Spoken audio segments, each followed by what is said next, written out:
नमस्कार जय Jagannath Bharti home kitchen को आपण मानकु बहुत बहुत स्वागत। चलंतु स्टार्ट करिबा आजिर रेसिपी चिल्ली पनीर।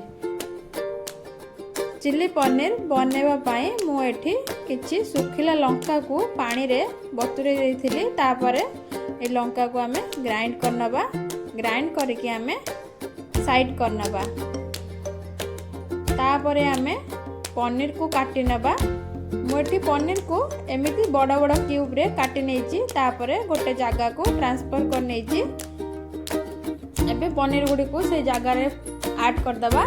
तापरे हमें गोटे बड़ चम्मच कॉर्नफ्लोर ऐड करिबा। भलो भाबरे पनीर को कोट करनबा।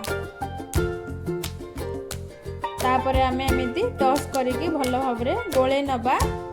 गोटे रे 2 मिनिट पई हमें पनीर को एमिति सेट होवा पई छाड़ दबा। तापरे हमें काश्मीर लंका गुंड गोटे बड़ चम्मच ऐड करिबा।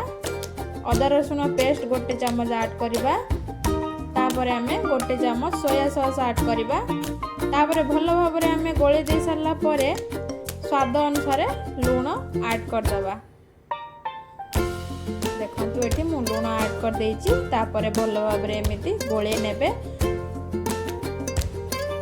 गोळे नहीं सारिला परे हमें आउ गोटे बड़ चम्मच कॉर्नफ्लोर ऐड कर दबा। तापरे भलो भाबरे गोळे नेबे। एबे हमर पनीर रो कोटिंग भलो भाबरे हेई जाईची। एबे हमें एहा को तेल रे छाणी नबा। चलंतु गोटे कड़ाई रे एबे तेल गरम करिबा एवं पनीर गुडी को भलो भाबरे छाणी नबा।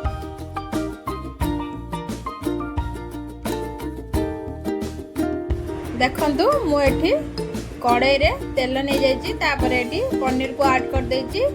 एबे भलो भाबरे पनीर को तेल रे छाणी नबा। गोल्डन ब्राउन होला पर्यंत हमें को तेल रे फ्राई करनबा। देखंतु एठी भलो भाबरे एठी कलर चेंज हे आसलानी। एमिति रखिबे। देखंतु केते भलो कलर आसीछि। एबे हमें पनीर को गोटे प्लेट को काढ़ी नेबा एवं साइड करनबा। आउ सेही सेम कड़ाई रे हमें किछि तेल नबा। तापरे कटा हेतिबा अदा को ऐड कर दबा। कटा हेतिबा रसुण को ऐड कर दबा। तापरे टिके भाजी नबा। भाजी नै सारला परे तापरे हमें स्प्रिंग अनियन दे दबा। मो पाखरे एठी किछि स्प्रिंग अनियन थिला सेति पई ऐड कर देछि। यदि आपन पाखरे नाही ताले स्किप करंतु। तापरे देखंतु एठी मु भलो भाबरे भाजी नेछि। तापरे हमें दुईटी पियाज को मीडियम साइज रे काटि नेथिली। एठी एबे पियाज को ऐड कर दबा। तापरे किछि सेकंड पई एको भाजी नै सारला परे हमें कैप्सिकम ऐड कर दबा। कैप्सिकम को भलो भाबरे पियाज और कैप्सिकम को भाजी नबा। तापरे लूण ऐड कर दबा स्वाद अनुसार। हमें जो लंका पेस्ट हमें रखि दिले ताको हमें एठी ऐड करिबा गोटे चम्मच। देखंतु जे आपन को अधिका राग पसंद आपन माने अधिका देई परिबे। मु एठी गोटे चम्मच देछि। तापरे हमें सब सॉस को ऐड कर दबा। एठी मु टमाटो सॉस देछि। तापरे हमें चिल्ली सॉस ऐड करिबा। चिल्ली सॉस ऐड कर साला परे हमें सोया सॉस ऐड करिबा। सोया सॉस ऐड कर साला परे हमें एटी विनेगर ऐड करिबा। तापरे सब सॉस को हमें भलो भाबरे गोळे नबा। तापरे हमें गोटे चम्मच कॉर्नफ्लोर नबा। ता धरे पानी मिसे दबा। तापरे हमें सेही कॉर्नफ्लोर रो पानी को सॉस रे ऐड कर दबा। देखंतु भलो भाबरे टिके फुटिबा को देबे। तापरे टिके फुटी आसिले हमें ता धरे ब्लैक पेपर बा गोलमरिच रो गुंड ऐड कर दबा।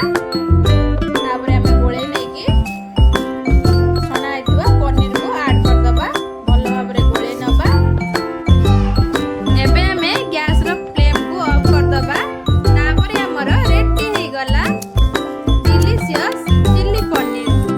आपण मानकु चिल्ली पनीर सहित कोन खाइबा को भलो लागे कमेंट रे कमेंट करंतु एवं लाइक शेयर सब्सक्राइब करंतु। जदि मो चैनल रे आपण माने नुआ सेपटे थिबा बेल आइकन रे क्लिक करी मो चैनल को सब्सक्राइब करंतु।